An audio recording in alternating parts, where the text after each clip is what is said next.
est content, on est très content de vous savoir présent pour le rendez-vous du Grand Talk. Bonsoir à vous. Si vous nous rejoignez, merci d'être présent, de choisir le Grand Talk. Pour les habitués, les aficionados, eh bien, on vous dira merci de choisir la télé sans filtre avec tous les programmes qui chaque jour rivalisent de créativité, qui rivalisent de pertinence pour s'accrocher à votre quotidien. Ce soir, sur le plateau du Grand Talk, nous avons Sa Majesté Daouda. Bonsoir. Bonsoir Brice. Comment allez-vous Daouda? Merci, je vais très bien. Vous avez manqué, ça va. Oui, vous aussi, vous m'avez manqué.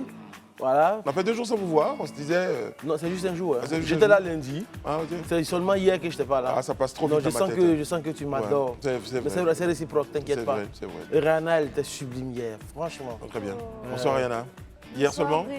Franchement, Non, toujours, mais hier, c'était encore waouh. Waouh, Oh. très bien. Surtout qu'elle était dans une couleur. Donc si hier c'était waouh, aujourd'hui c'est Waouh. waouh. Élisée, bonsoir, comment allez-vous? Bonsoir Brice, je vais très bien. Très bien, ça va. Oui, cool. Vous avez la chemise et surtout la cravate des démocrates? Oui, un peu de trompe. Les gens de Mélenchon. Oui. Un peu de trompe. Un peu de trompe, c'est ça? Oui. Après waouh, c'est oui. Monsieur Alain Toussaint, bonsoir, comment allez-vous? Bonsoir, oui, je vais bien vous-même. Ouais, vous êtes propriétaire d'un bateau? Oui, un peu. Ouais. Dans mon village, une pirogue. Mais qui va pas loin. Très bien. Les amis, on va tout de Et suite... toi, Brice, comment tu vas? Ça va, je vais très bien. J'ai décidé eh bien, de me lancer dans une nouvelle activité qui s'appelle la pêche. J'ai des amis qui m'ont invité donc, à une partie de pêche dimanche. Voilà, monsieur... Mais demande à tes amis s'ils peuvent aussi m'y ajouter. Vous voulez venir à... J'aime bien cette activité. Très bien, monsieur Sanogo et Lorna, donc, qui ont décidé de m'inviter à une partie de pêche le dimanche. Vous allez venir? J'aime bien cette activité, je viendrai. Si Très vous m'invitez, bien sûr. Si, on sera. Vous avez le matériel de pêche? Non, j'ai pas justement. Un peu loin. Je vais coco. Qui a déjà fait de la pêche sur le plateau? Bon, alors, la pêche Mais moderne. pas la canne à pêche traditionnelle. Non, moi, j'ai fait la canne à pêche Voilà, traditionnelle. la vraie, c'est Oui, pas la avec ligne. C'est ça. Avec, Le truc de la oui. remontada, là. Oui, c'est ça. La remontada, voilà. Daouda, vous avez pêché où? Moi, j'ai pêché dans le lac de Gonvreville. C'était à Boaké. Ouais.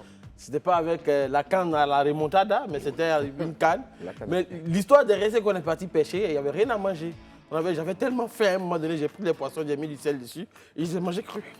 C'était en quelle année? Oh, je suis encore très jeune, très jeune. Vous viviez encore de la chasse et de la cueillette? La chasse de la cueillette. Mais finalement, je me demande si ça compte alors la pêche que j'ai faite. Non. Parce que vous Si, l'avez parce bien que j'avais ramené acheté une canne à pêche, je suis allée, vous savez, au plateau. au plateau. Oui, et j'étais avec... Vous avez pêché au plateau? Oui, en fait, il n'y avait pas de poisson.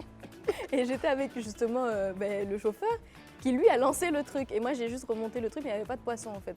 Mais c'est de la pêche quand même. Ouais, pour le Bon, principe. tu n'as rien pêché. Pour le Non, j'ai principe, rien pour le pêché. principe. J'ai rien pêché, je Le l'avoue. principe, c'est de pêcher. Mais c'est Oui, ça. mais quand même. Très bien. Mais- Donc, oui. on sera tous là dimanche. Je vous invite à faire la Mais pêche. du coup, Par Brice, contre, moi, tu sais, chaque fois que je suis sur ce plateau, j'aime un peu tenser la police. Oui. Voilà, j'aimerais saluer le lieutenant Camara, qui est au commissariat de police de Treichville, Oui. qui a été très gentil, très avenante avec moi le week-end passé. Vous avez sauté une contravention? Bon, pas vraiment, je ne dirais pas ce qu'elle a Ouh fait, là mais je là tenais à là la saluer là là. parce qu'elle était très gentille. Donc, vraiment, bonsoir à lieutenant Camara du commissariat de police. Ce n'est pas tous les policiers, je vous salue tous. C'est souvent qu'on vous aime. Qui aime bien, châtie bien. Voilà. C'est ce que je voulais juste préciser. Donc, on va vous laisser vous seul dans votre bassin. Personne ne va vous pêcher pour vous faire restez-y. On pêche. Pêchons. Bon, allez, j'ai une bonne nouvelle pour Élisée Bolougbe. On a des nouvelles de Yaya Touré. Très bien. On va regarder, c'est ma grande révision. C'est le challenge Yaya Touré. Pour ceux qui sont aficionados, donc c'est le terme de foot, eh bien, ils vont apprécier de retrouver l'international ivoirien. Je ne veux pas dire le meilleur de sa forme, mais bien qu'il garde sa forme. qui garde la pêche. Il garde la pêche. Merci Raïla. Regardez.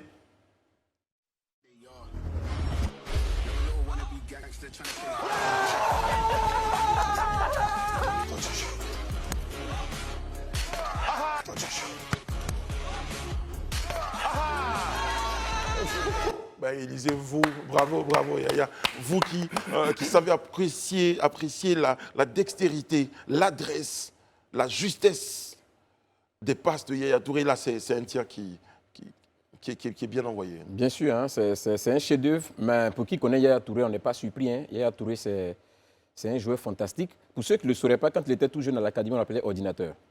Parce qu'il avait des passes millimétrées. Tout ce qu'il faisait était vraiment très quadrillé. C'est un très bon joueur. Et ça ne me surprend pas qu'il ait réussi ce challenge-là. C'est ça, Yaya Touré. Bon, écoutez. Il a fait combien de tirs avant? Merci beaucoup. C'est la question que je Ah, me vous voulez pose aussi. parler? Oui, je pose une question. Non, mais bon. Parce Donc, que vous j'ai déjà laissez- vu d'autres footballeurs s'exercer à ce type de jeu et puis on voit Bon, bien vous les avez- séquences. Je connais des gens, ils auraient fait 200 de ça, ils n'auraient jamais réussi un. Mais moi, Donc, par exemple. Donc, s'il en a réussi un sur 4 millions, Non, bravo à lui. bravo. Oui, bravo. parce que ce n'est pas un exercice facile. C'est pas un quand même. exercice facile. Surtout non. en hauteur, là, comme ça. Sinon, Alain, vous, on peut vous tester À quoi? au tir? À la pêche? Non, au tir. Oui, je J'ai- peux tester, oui. Voilà, s'il vous plaît. J'ai Alain et Daouda en challenge. Yaya Touré sur ce plateau. Ouais, Mettez les deux. Élisée, vous avez bien? Alain a une belle patte gauche, hein. Vous allez Alain voir a ce une qu'il belle va patte faire. gauche. C'est Une vrai, belle Oui, patte c'est ça. gauche. c'est vrai. S'il vous plaît, on a un ballon sur le plateau? Mais c'est Oui. c'est un peu trop proche. On va le... C'est un peu trop proche. Oui. Allez-y, à ce niveau. Allez-y. Vraiment, ça, Tout c'est le Yaya monde vous Touré. regarde, Yaya Touré Alain. bis. Non, Alain, Toute la Côte d'Ivoire. Alain, non, restez là où le ballon est. Voilà. Allez-y, pour qu'on vous voit. Avancez un peu. Ah, il faut qu'on Voilà. me voie. Ben là, vous Voilà. trichez, vous changez les règles du jeu. En plein jeu. Non, c'est pour qu'on vous Voilà. voit bien. Alain, Non, vous vous êtes êtes là? face. Mais c'est un peu trop proche. Toute Voilà. la Côte d'Ivoire vous voit. Alors, je vais faire avec une talonnade. Non, alors. non, pardon. Mais non, mais des c'est ma faces, pardon. technique. J'ai Non, le Les droit. faces, allez-y. On vous regarde. Allez, il est allez. à l'aise avec sa technique, laissez. Bon, allez, Bon, allez-y ok, à votre technique. allez-y à votre technique, Il y a Alain. trop d'injustice. Allez-y à votre technique. Bon, allez. On fait comme ça. C'est rentré. Bon, il a fallu qu'il tape l'autre côté. Non, mais la tapé, le poteau, c'est rentré. Si ça tapait, ça rentrait. Oui, hein. ça tapé, c'est Très rentré. bien. Je recommence. C'est pas rentré, tout le monde. Non, La non, VAR dit que c'est pas C'est rentré. rentré. Bon, Daouda c'est va faire rentré. certainement mieux. Alain, Mais allez-y. il faut remettre les Ouais, plots le en plot. place. Ouais. Ouais. Il faut bien le Bon, mettre, il ne faut pas alors, élargir. je le tiens poteau. Eliane, justement. Ah non, il a élargi. Ah non, non. Brice, regardez. Élysée de la FIFA. Élysée de la FIFA va aller la FIFA. L'arbitrage. Voilà, Élysée. merci. Élisée, il se croit au tchéntché, Je au suis de la petit FIFA. poteau. Voilà, allez, c'est bon, Élysée. Ça doit, voilà. Voilà, c'est ça. Non, mais c'est trop large. c'était Non, non, pas c'est ça, comme non, non, c'est ça. ça. Mais t'as vu la godasse qu'il a portée? Bon, ok, une chose quand même. Bon, s'il vous plaît, concentration sur Daouda, qui va faire mieux que Yaya Touré et certainement celui dont il a parlé. Daouda, t'as vu en jeu, t'as vu en Daouda, jeu. non, ma non, vie en non, jeu, non. hein. Tous les Il y a- téléspectateurs. Daouda, le toute ta monde. réputation en jeu. Hein. Le peuple te regarde. J'ai raté. Il a raté aussi. Bon, allez, on fait un dernier tir. Bon, vous êtes des gars. Un dernier tir de... Daouda, t'as réussi à rater. Allez, quand poussez. J'ai pas raté, j'ai raté. On va se... Voilà, Allez, après, ouais. Et Daouda Rata. dernier tir pour... Et Daouda Rata. C'est trop grand. Là. Non, non, mais... Allez, faut pas. Il est où, Faut Jimmy? pas Alain, abuser. franchement, c'est de l'arnaque. Allez. hein. Ben oui, c'est de l'arnaque. Voilà. Non, il y a au moins 50 cm derrière, là. Voilà. Oui, pousse, juste. Voilà, c'est ça. Non, c'est encore trop large. je Non, c'est trouve. pas grave, Non, c'est non, bon, non, c'est ça, bon. c'est Allez, bon. c'est bon. Allez-y vous asseoir, allez vous asseoir. Voilà, Allez. c'est mieux comme ça. Allez.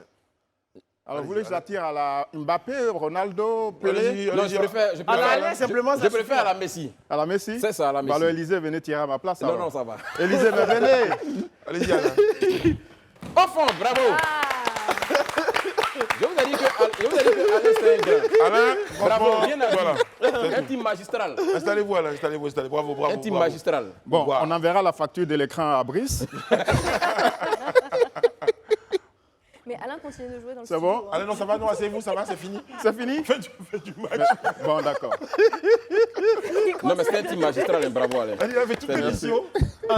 Daouda, Ouais. faut vous entraîner. Hein. Non, moi j'ai marqué. Hein. J'ai Tranquille, raté. hein. Non, il j'ai a- marqué. en fait, Hein. Il a tapé, mais très Mais fort j'ai- le poteau. Mais Voilà, c'est c'est rentré. rentré. Bon, donc finalement, Tu as on dit va- tout à l'heure. Le peut-être un fixe, ça sautait. Ouais, ça on va dire bravo à Yaya Touré. En tout cas, bravo.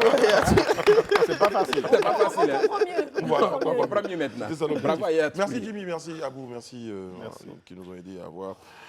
On a essayé d'avoir le principe du football en Afrique, le principe primaire du football en Afrique. On joue avec les moyens qui sont là. Bien sûr. Donc, c'est pas tout le monde qui a l'occasion de s'offrir des poteaux et tout ça. Soit c'est des briques, et nous, c'était des plots. Voilà. Et ça marche Ça toujours. faisait Voilà. l'affaire aussi. Puis hein. ça permet de faire de la sensibilisation.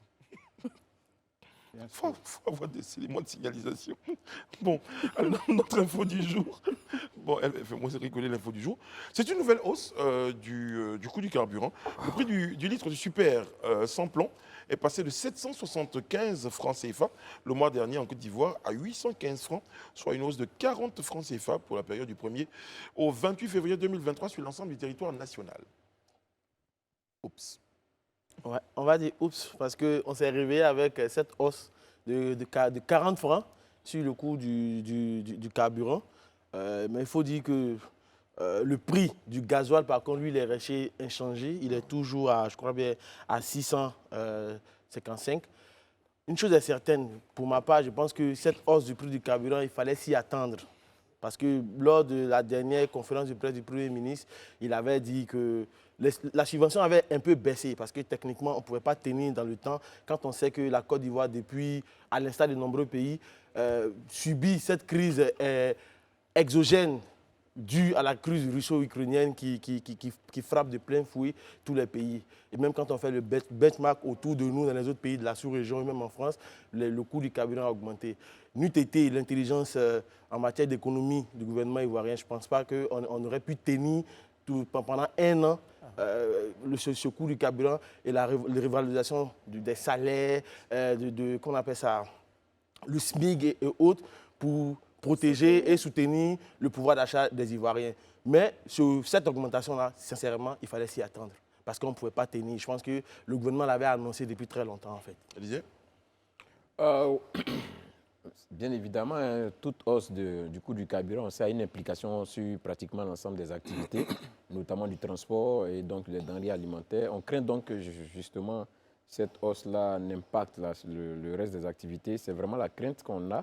C'est vrai qu'à ce jour, hein, selon le commentaire, ou du moins selon les propos du porte-parole du gouvernement, ce jour en Conseil des ministres disait que l'État de Côte d'Ivoire avait consenti un effort à hauteur de 700 milliards de francs CFA pour ce qui est de la subvention des produits pétroliers. C'est beaucoup, 700 milliards de francs CFA, c'est énorme. Mais toujours est-il que c'est vrai que je me rappelle dans un des propos du Premier ministre, je crois, lors de sa conférence de presse, qui disait que ce n'était pas évident qu'on reste sur cette tendance de subvention sur du long terme, ça allait être pratiquement impossible. Donc, c'était quelque chose plus ou moins qu'on sentait venir, mais on ne savait pas quand exactement. Maintenant, comment est-ce qu'on compense cette hausse-là sur le reste des activités pour ne pas que ça impacte véritablement la vie des populations, le pouvoir d'achat des populations? Je crois que c'est à cet exercice-là maintenant qu'on attend le gouvernement. Et comme disait Daouda, pour saluer l'intelligence du gouvernement, on comptera justement sur cette intelligence-là pour trouver quelque chose à faire. Alain Toussaint. Oui, je pense qu'il faut qu'on dise la vérité sur la hausse du prix du carburant parce que le gouvernement ne peut pas continuellement subventionner. Hein. Nous appartenons à une zone CFA dont la monnaie est quand même très forte. Mais on a un taux d'inflation, on dit autour de 3% pour respecter les critères de convergence qui obligent aussi le gouvernement parfois à engager des opérations de maintien. Alors, ce que j'observe quand même, c'est que ce sont toujours les mêmes qui payent encore. Parce que là, il s'agit du super, donc c'est une certaine catégorie de la population, notamment celle qui est véhiculée en voiture personnelle, etc., qui payent et qui ne sont pas, eux, constitués comme on dit. Ils n'ont pas de syndicat pour aller manifester contre la hausse de prix, contrairement à ceux qui utilisent le gasoil. Est-ce que ce n'est pas mieux, cette tendance-là, plutôt que de se retrouver avec des personnes qui empruntent les transports en commun parce qu'elles n'ont pas les moyens d'avoir un véhicule, que ces personnes-là puissent être protégées d'une certaine façon? Oui, forcément, parce que ça, c'est le principe de la solidarité. Le seul problème, c'est que quand vous mettez beaucoup plus d'argent dans le carburant pour vous déplacer, c'est certainement autant d'argent que vos enfants n'utiliseraient pas pour aller au cinéma, pour aller peut-être au resto. Donc, quelque part aussi, ça impacte d'une certaine manière l'économie. Mais la réalité est qu'aujourd'hui, on ne peut pas éviter ces hausses de carburant parce qu'il y a des contextes internationaux qui font que l'État, comme d'autres, au Cameroun, au Congo-Brazzaville, en Tunisie, par exemple, même en France, le carburant a été subventionné. Et donc, c'est aujourd'hui la seule réponse que peuvent, disons, subir les gouvernements sous les injonctions du Fonds monétaire international. Est-ce qu'aujourd'hui, on est positionné de sorte qu'on puisse, si on va sur votre théorie, Alain Toussaint, qu'on puisse résister à ces injonctions-là? Est-ce qu'aujourd'hui, les pays africains peuvent dire ne pas subir le diktat, entre guillemets, de ces... Bon, malheureusement, c'est celui qui prête, qui dicte les lois. Parce qu'aussi longtemps que nous irons emprunter de l'argent au Fonds monétaire international, il faut être assuré de subir ces conditionnalités. notamment les critères de convergence sur le taux d'inflation, très souvent sur la gouvernance, le type de régime qu'il y a dans nos pays, etc. etc.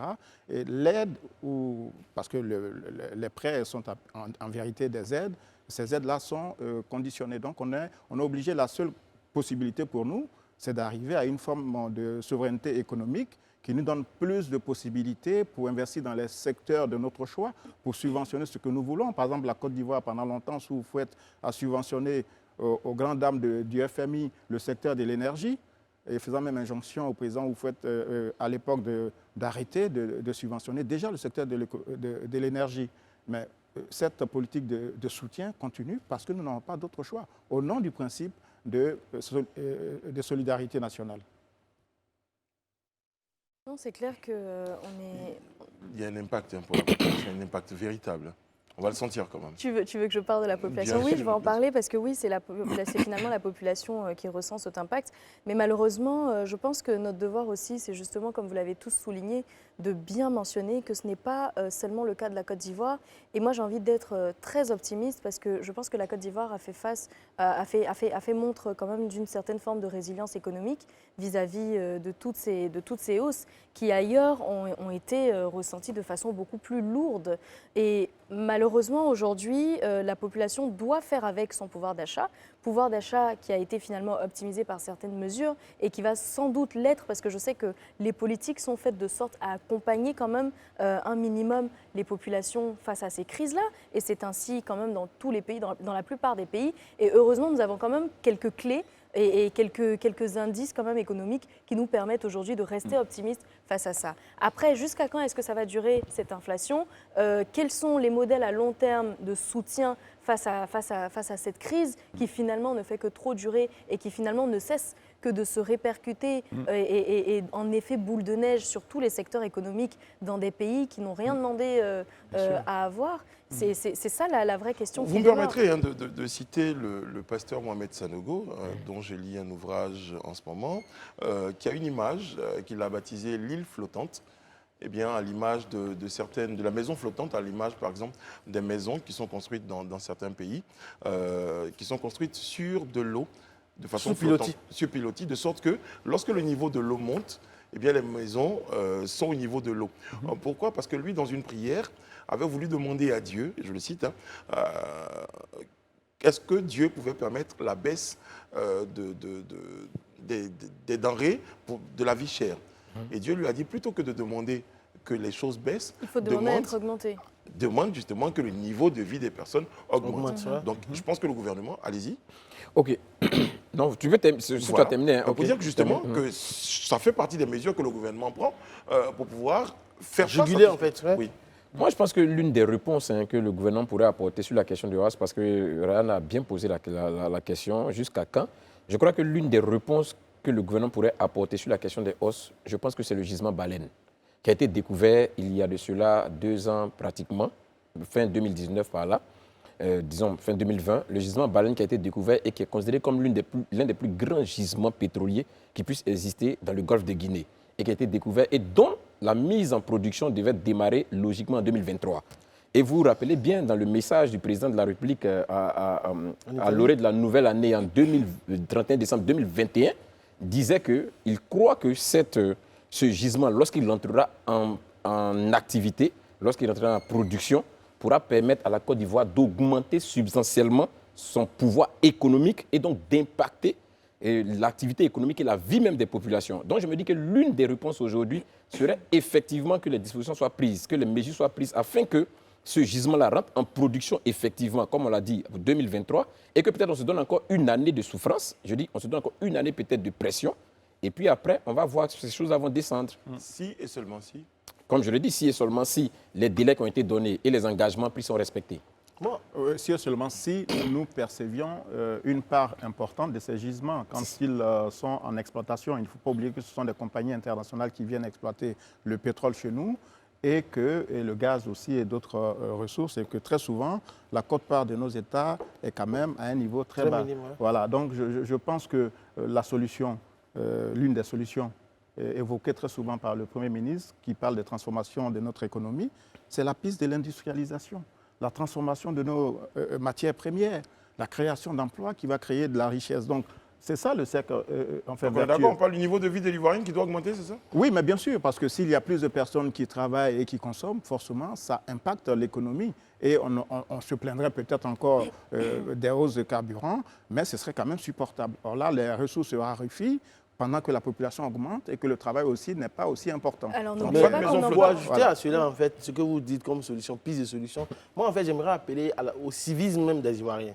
Parce qu'aujourd'hui, quand on sait que l'État ivoirien a soutenu, a subventionné le prix du carburant depuis l'année passée jusqu'à pratiquement maintenant où il y a encore une autre augmentation. On a 700 milliards Voilà. de subventions Justement, de produits et pétroliers. Et quand tu imagines qu'il y a des Ivoiriens qui se permettent de faire du trafic de pétrole, de ce produit-là, avec l'étranger, d'autant plus que l'État investit de l'argent, il faut avoir un sursaut de civisme.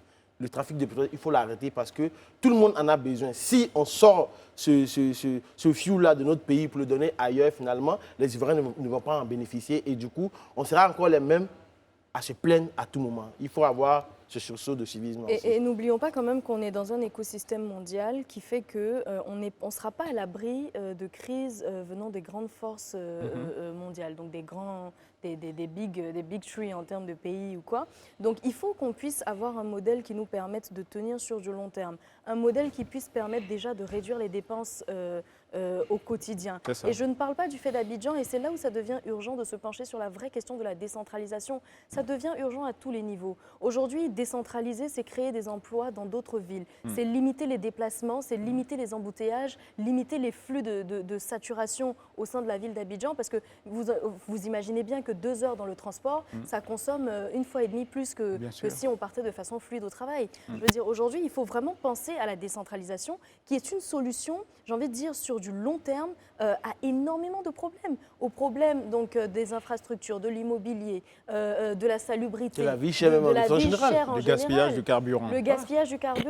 Je veux dire, on aurait une autre vie dans une autre ville, on aurait des emplois qui seraient créés pour des jeunes, donc ce serait déjà la question du chômage de la jeunesse qui est de plus en plus demandante, qui serait réglée. Ce serait le problème de l'industrialisation sur lequel on pourrait se pencher vers de nouveaux espaces. On a des régions comme Bouaké qui ont été connues pour être quand même des poumons en termes industriels, qui aujourd'hui ne sont pas. C'est des pistes à explorer, je pense. Et c'est des solutions sur du long terme. C'est ça. Ouais. Ok, je peux. Non, allez-y, mais je vais lire 2 réactions d'internautes. Henri Yapi nous dit mais il y a d'autres gisements qui sont en exploitation. Pourquoi le gouvernement trouve pourquoi que le gouvernement ne trouve pas une solution immédiate? Oui, mais c'est ce qu'on a dit. Ce qu'on perçoit n'est pas suffisant. Juste avant Élysée, mais dire aussi que le carburant qui est payé à la pompe est même en deçà du coût réel. Parfois, on est autour de 2000 francs le litre, mais en comptant les intermédiaires et autres. Donc, quelque part, le gouvernement même subventionne ce carburant quand il arrive en face du public. Donc, on continuera toujours. C'est un vrai dilemme. Comment faire? Voilà, comment faire? Moi, je pense que la crise, ce que je pourrais appeler la crise du pétrole, aujourd'hui, nous ramène vers un sujet d'extrême importance, la nécessité de sortir de la dépendance de l'extérieur. C'est vrai qu'en attendant que nous soyons vraiment un grand foyer de production de pétrole à un certain niveau qui nous permette nous-mêmes de nous autosuffire en pétrole, on a quand même, pour moi, d'autres matières et d'autres denrées qui peuvent nous rendre indépendants sur lesquelles on peut avoir une autonomie. C'est le cas, par exemple, du riz. Là, on a déjà 700 milliards qu'on fait pour subventionner le pétrole. On a 400 milliards d'importation de riz chaque année. On a près de 300 et quelques milliards d'importation de poissons par année. Vous imaginez, quand vous collez tous ensemble, ça nous fait beaucoup trop en fait, de dépenses. Et on est dépendant de toutes ces personnes. C'est-à-dire aujourd'hui, si on nous ferme ou s'il y a une catastrophe, je n'ose même pas l'imaginer, et qu'on n'arrive plus à importer du riz, ben c'est la catastrophe en Côte d'Ivoire. Si on a un problème, qu'on n'arrive plus à importer du poisson, c'est la catastrophe en Côte d'Ivoire. Pourtant, on a des cours d'eau, on a des étangs de fleuves, de lagunes, de mer, on a beaucoup de cours d'eau. La Côte d'Ivoire est totalement arrosée du nord au sud, de l'est à l'ouest. On a des bas-fonds, on a des espaces où on peut cultiver du riz sur des hectares et des hectares. Mais je pense que c'est vrai, toujours on nous dit qu'il y a une volonté qui est là. C'est vrai que ça s'exprime. Mais je pense qu'il faut arriver maintenant, il faut qu'on arrive à une étape où il faut transformer les intentions ou les paroles en actes réels sur le terrain. Et c'est là maintenant qu'il faut le faire pour qu'on ne soit plus dépendant de ces facteurs-là, en fait. Alors moi j'aime bien Élysée quand il dit cela, et je pense que c'est la couleur de sa cravate qui fait cette appétence pour l'indépendance économique, mais je pense que c'est la voie. Voilà, c'est exactement ça, on n'a pas le choix. C'est une question de survie. Voilà, c'est une question de survie. Il faut s'assumer pour ne plus subir la hausse du dollar, la hausse de telle monnaie. Nous sommes arrimés aux France, à l'euro, c'est ça, etc., etc. Je pense que franchement, nous avons la capacité, et en dehors du riz et d'autres, on a le secteur, par exemple, de l'anacarde, quand même, qui est un secteur très dynamique, dont nous sommes l'un des principaux producteurs. Producteur numéro 1 même, d'ailleurs. Numéro 1 dans le monde, donc qui apporte aussi quand même des ressources importantes. On n'a pas encore les chiffres précis sur sa contribution au PIB du pays, mais je pense qu'on a une terre qui est nourricière, une terre qui doit faire vivre le pays et garantir l'avenir aux générations futures. D'accord, mais à l'international, petite question, vous me direz, est-ce qu'à l'international, vous avez l'information selon laquelle le prix du baril du pétrole aurait... baissé, oui, le dollar même, oui. Voilà. Oui, il y a eu une légère baisse, ça continue de rester haut, le prix continue d'être élevé, mais il y a eu quand même une légère baisse sur le plan international, du prix du coût du baril. Mais ça ne changera pas parce que des raffineries à la pompe, ça coûte encore cher. Et l'État, quand il met 815 francs CFA, je pense qu'il continue encore de subventionner. Il ne le fait plus officiellement, mais il doit payer le différentiel à toute la chaîne qui est dans cette chaîne de valeur. On espère, hein, on espère avoir sur le plateau un des spécialistes, ou en tout cas un des responsables donc, de la question, pour pouvoir nous donner plus d'avis. Mais pour l'instant, pour répondre à un internaute dont je vais dire le nom, qui se posait la question, Rulio Iglesias, non, pas qui se pose la question pourquoi on n'a pas de spécialistes. Eh bien, chaque jour, nous invitons des spécialistes pour nous expliquer. Ici, sur le plateau, ce que nous faisons, c'est d'émettre le débat, donner nos avis. Et puis, si les spécialistes ont envie d'apporter donc des éclaircissements, eh bien, notre plateau est le bienvenu pour l'instant. Sur la question du coût du baril, du pétrole, juste une précision, juste une information. Voilà, le coût du baril du pétrole aujourd'hui est à la baisse. On était à 82 $ le baril du pétrole. Aujourd'hui, on est à 65 $. Mais ça reste encore toujours élevé. Parce qu'à une période un peu récente, avant la crise russo-ukrainienne, on était autour de 45 $. Donc, ça veut dire que ça reste encore toujours élevé. Très bien. Donc, je terminais ma phrase pour dire, sur le plateau, nous provoquons le débat, nous provoquons les réflexions. Et nous mettons le bébé sur la table. Et s'il y a des propositions, on a les avis de nos chroniqueurs. Et vous, à la maison également, si vous avez la possibilité de faire entendre, vous avez la possibilité. Nous aurons certainement un des spécialistes sur notre plateau un jour pour pouvoir nous expliquer en détail ce que nous avons besoin de savoir. Il sera question des CMU au cours de cette émission. Nous avons des invités que nous allons également recevoir. On aura un peu le temps de parler du pape, mais pour l'instant, pub. Talk, merci à tous les internautes qui nous relaient donc leur point de vue, et nous également nous avons beaucoup de plaisir donc à les partager avec l'ensemble de nos téléspectateurs. Nous avons rejoint sur le plateau du Grand Talk Eli Marco, président d'Abidjan City Football Club. Bonsoir. Bonsoir. À vos côtés, il y a Alex Michel qui pourrait qu'on reçoit avec beaucoup de plaisir. Merci. Bonsoir Michel, comment ça va? Ça va. Vous êtes journaliste écrivain. Alors, on va évoquer ce soir avec vous l'affaire Datro Fofana.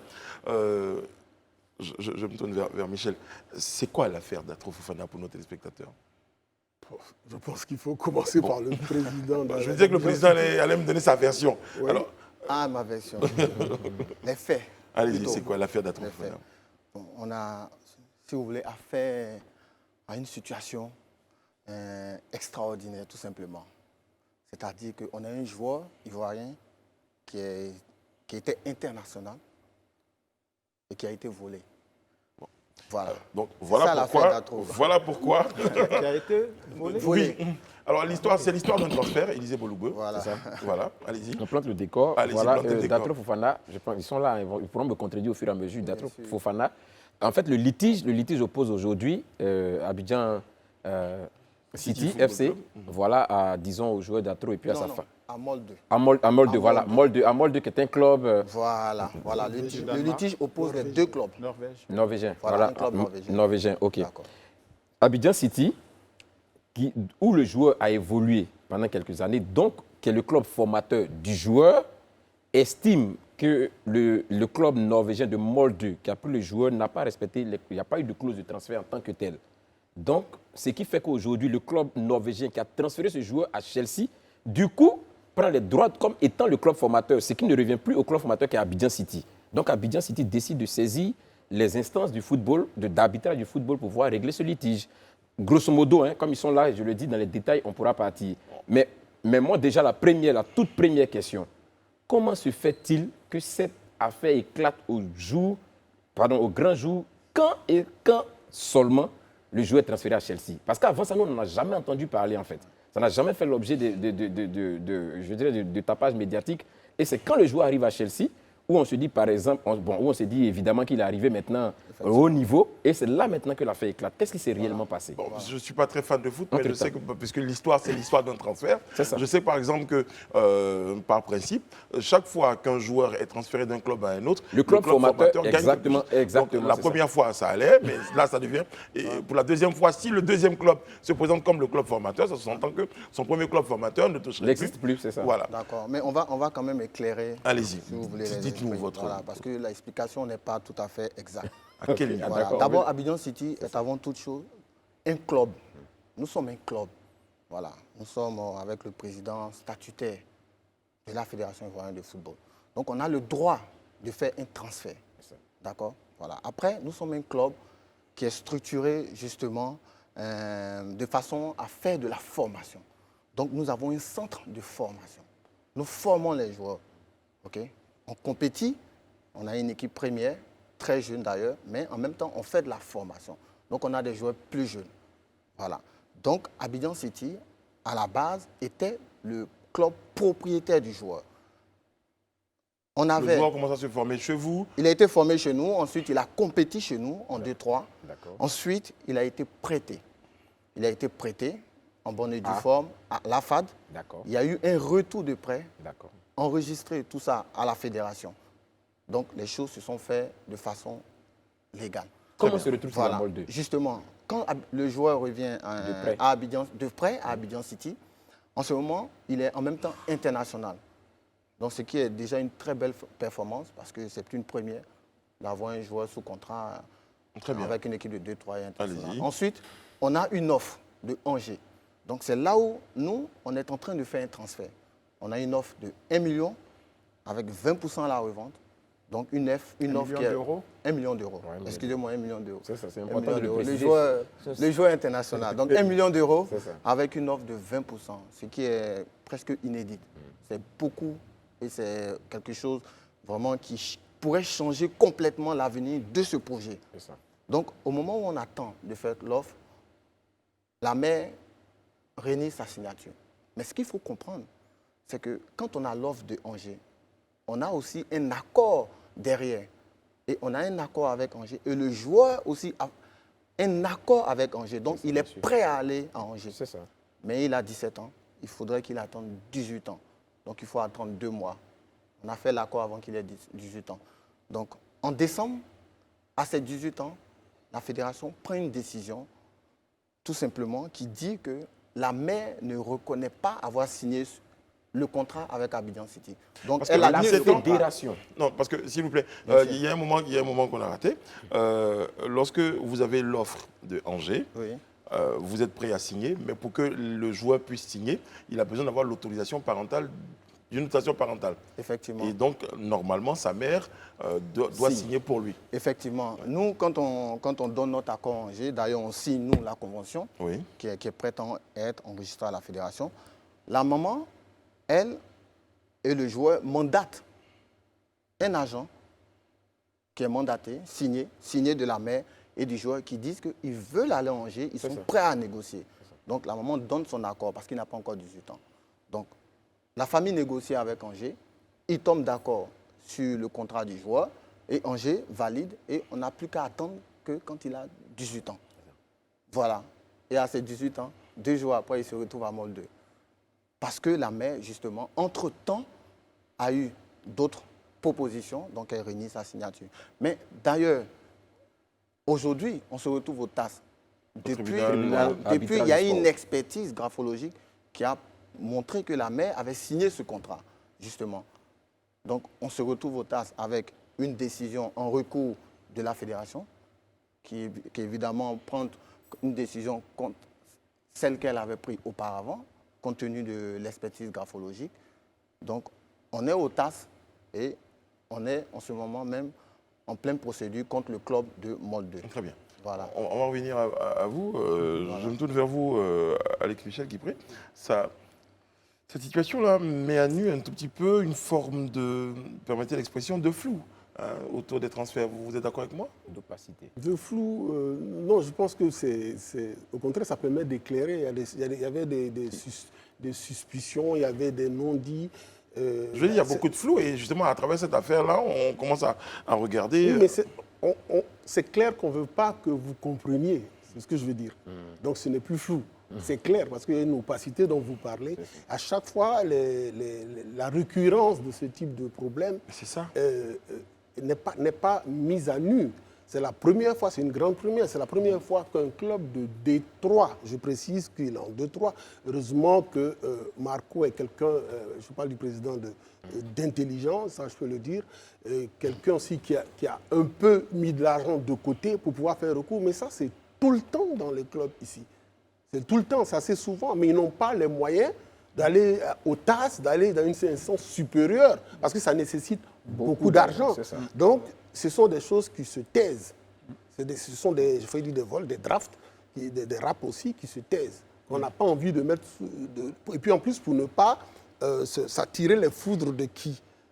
D'une fédération avec qui, en fait, dont vous êtes membre statutaire. Parce qu'un club est une association qui dépend d'une autre association qui est la fédération. C'est là justement que je veux comprendre quelque chose. Parce que pour moi, je pense que la fédération a pour rôle, dans un premier temps, de créer les conditions d'épanouissement des clubs qui lui sont affiliés. D'où vient-il donc que la fédération, elle, soit elle qui justifie ou qui fasse croire que la maire a renié sa signature? Qu'est-ce qui s'est réellement passé? Parce que là, j'ai l'impression qu'il y a quelque chose de flou qu'on ne maîtrise pas en fait. Nous, on a simplement demandé à la fédération, de bonne foi d'ailleurs, parce qu'on a été accusé, c'était d'ailleurs à la fédération de le faire, mais on a demandé à la fédération de procéder à une expertise graphologique. Ça enlève tout doute, évidemment. C'est ça. Et derrière, la fédération a pris une décision sans passer par l'expertise graphologique. L'expertise, ok, d'accord. Voilà. Mais on a quand même fait appel. Et la décision que la fédération a prise, c'était quoi? C'est de vous débouter, en fait. Justement. De dire que la mère... Voilà, que la mère... le contrat. Mais il faut comprendre que, d'ailleurs, la décision est pleine de... On va dire frappée d'irrégularité. Mais nous, qu'est-ce qu'on fait? Dans la foulée, on fait appel. Donc, logiquement, l'appel est suspensif. Donc, ce dossier, on devait le régler avant que le joueur ne bouge. Bien sûr. Du jour au lendemain, le joueur se retrouve à Molde. Et à moi, la fédération, justement, me dit à moi que l'ordinateur a bugué. Mais, donc, vous comprenez très bien que je n'ai pas d'autre choix. L'ordinateur a bugué. L'ordinateur a bugué. L'explication qu'on vous a donnée à la fédération. Très bien. Ouais. Mais moi, ça ne m'a pas fait rien le jour même, parce qu'il venait de rater, on venait de perdre une offre extraordinaire pour les gamins, justement, parce qu'on a... N'oublions pas qu'on fait de la formation. Bien sûr, j'imagine. Et aujourd'hui, c'est vrai, on est peut-être en 3e division, mais il faut dire aux gens que le budget qu'on met au niveau de la formation est très souvent plus élevé que des budgets même que certains clubs de 1re division utilisent. Voilà, il faut comprendre ça. C'est une affaire bien triste. Moi, je n'avais entendu parler il y a quelques mois. Mon fils, qui est également dans le milieu du football, m'avait fait parvenir un extrait d'article, je crois en Norvège, et il m'avait mis la traduction. Donc j'avais, plus ou moins grâce à Google aussi, compris cette affaire-là. Mais ce qui est désolant dans cette histoire, c'est ce que moi j'appellerais une forme de traite de nos enfants. De quel droit la fédération peut-elle laisser s'échapper une pépite qui n'a même pas 18 ans? Donc il faudrait, au-delà de ce dossier, on ne sait pas qui a raison, qui a tort. On sait que la FIFA impose que le club formateur soit récompensé du travail qu'il fait, mais il faut que nos autorités du football aussi aient une attitude responsable. Il faut un âge minimum avant lequel on ne puisse pas sortir du pays. Il est formé, il faut qu'il joue dans nos sélections, d'abord les juniors, l'équipe A', ou je ne sais plus, etc.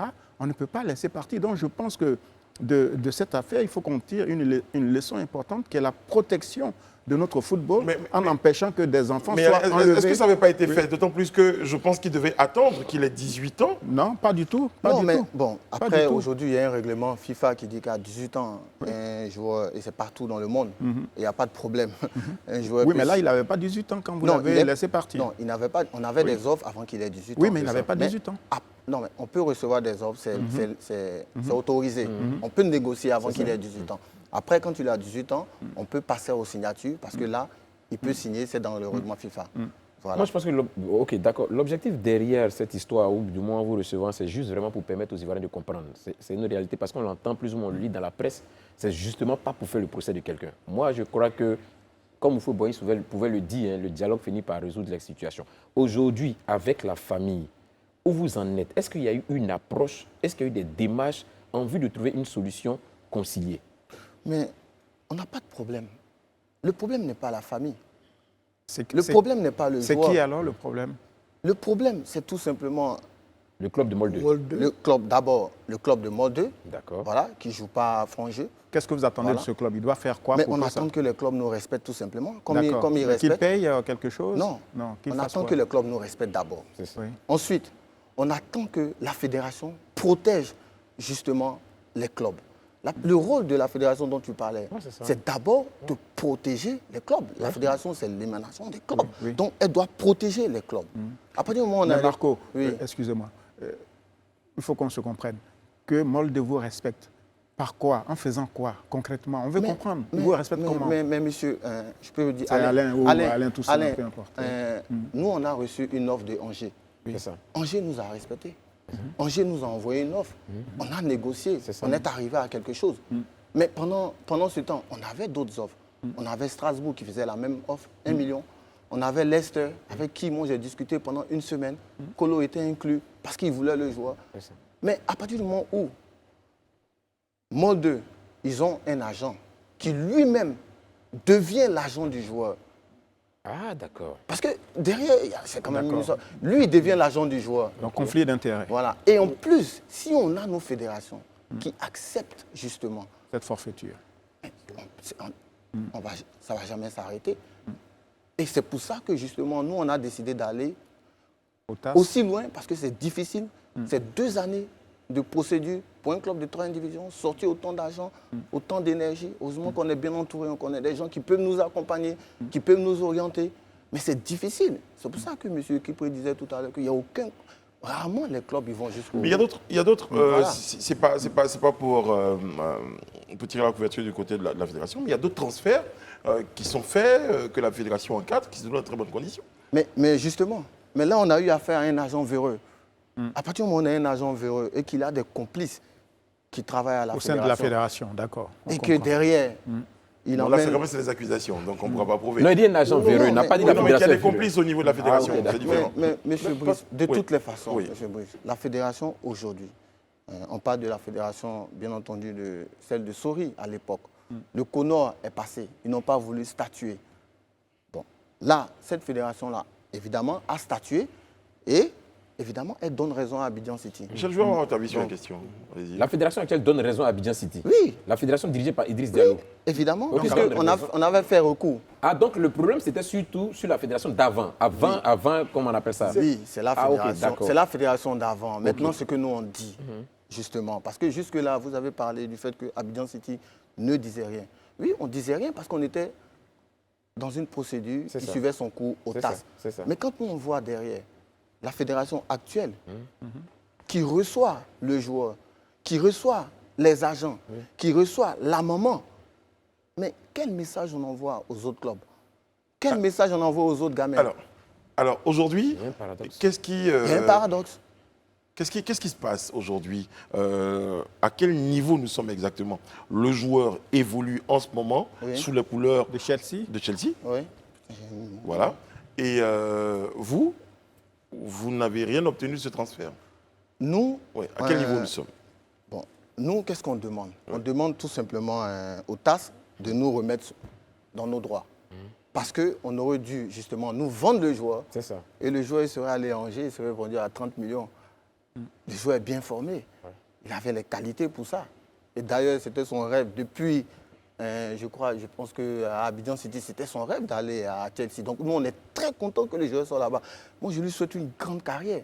Je souhaite que ce joueur soit beaucoup plus fort que Drogba. Ça voudrait dire qu'il y a de la compétence au niveau de la formation. Et justement, c'est ça qu'il faut valoriser. Quand je vois cette photo, je m'étonne que Abidjan City, qui a travaillé autant d'années, soit mis de côté et que derrière, on a des agents qui sont condamnés. La maman, elle est condamnée.